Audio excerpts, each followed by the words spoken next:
Hey everybody, this is Rocket Road with the Ice Cream Soldiers, coming at you with a card overview of a very popular card right now, OPD Militia. We're going to talk about the pros and cons of this card, and how exactly it should be used. So first, start off, it's 8 agility, 4 intellect, 12 cost card, so it's kind of, it's one of the higher cost cards. You could probably get it in the mid game pretty quickly if you just work towards it. It's got 15 power, 21 attack speed, 190 mana. So stats are pretty good, and what's most intriguing about this card is Enchanted Strikes, its active ability. It's a toggleable. Basic attacks cost 20 mana and deal an additional 100 ability damage. That's pretty neat. So you can...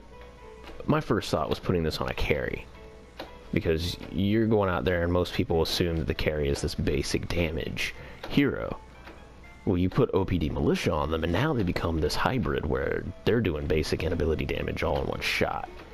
Sure, it'll take some mana, but you just build towards it with stuff like Mana Generator and then Mana Fountain. And if you're building, up to like the 7th slot in Vitality, you can even put Mana Reactor on. This really works as kind of, the way I think of it, is a more consistent crit chance. So if you take a card like Shatter Golem, for instance, Shatter Golem, your basic attacks have a 20% chance to deal 100% bonus damage. So you're doing 200 damage, you have a 20% chance to deal 400% damage. So 80% of the time you're still only dealing 200 damage. However, you take into consideration OPD Militia, your basic attack's doing 200 damage, but you are 100% of the time dealing that extra 100 ability damage on top. So I feel like this is a more consistent sort of quote-unquote crit chance than having like Shatter Golem or something like that, so it's very interesting. The drawback of it is, of course, the mana cost. Mana cost is really high. As a carry, you don't have much mana, so that kind of comes into play. Also, another drawback of this is the power on Shatter Golem and things like that is a little bit higher. Just a general power to start with.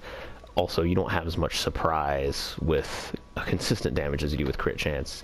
Even though it's more consistent damage, the nice thing about the crit chance is someone thinks you're hitting small at first, and then all of a sudden you do these huge chunks of burst damage randomly. So it gives you that nice bit of, random chance and surprise on your opponent.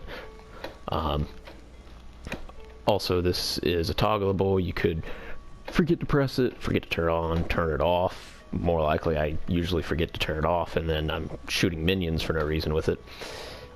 But overall, I think this is a really fantastic card, and a lot of people are just starting to use it after it got buffed recently, and just starting to figure out how good this card is. It can be really useful. I guess the only things is most key carry decks are Death and Chaos right now, because those combos, they just combo so well. You get your Fanbaric Blade and all that stuff. If you're running OPD Militia, there's a really good chance that your sustain as a carry is just out the window.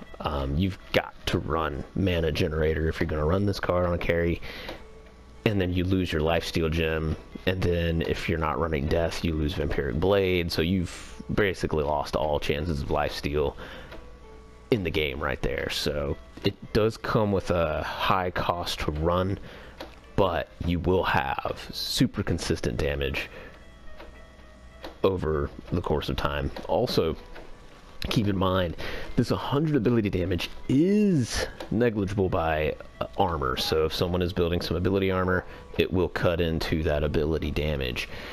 So that's something to keep in mind. So if you run it into like a steel, especially the first few hits on his abrasive armor, you're really not going to see the effects of your OPD Militia at first until you break through that abrasive armor. Someone's running a card like Unbroken Spirit or Sorvuk Initiate, and they have a bunch of ability armor. You're not going to see that extra ability damage really doing all that much. However, on a squishy like another carry or a caster, something like that, you're really going to see them melt from this extra damage, and they're not going to expect you to be hitting them for ability damage either. So there's a quick rundown of OPD Militia. Since the replay system is down, I decided to do a card review for this week. Once the replay system gets back up, I'm going to be starting a new series called Punch School. I'm going to teach you guys a little bit of basics on how to use Crunch, some more advanced tips, and it's going to be a few episode series, and try and make it a little funny for you guys and a little enjoyable. But until next time, this is Rocket Road with the Ice Cream Soldiers. We'll catch you later.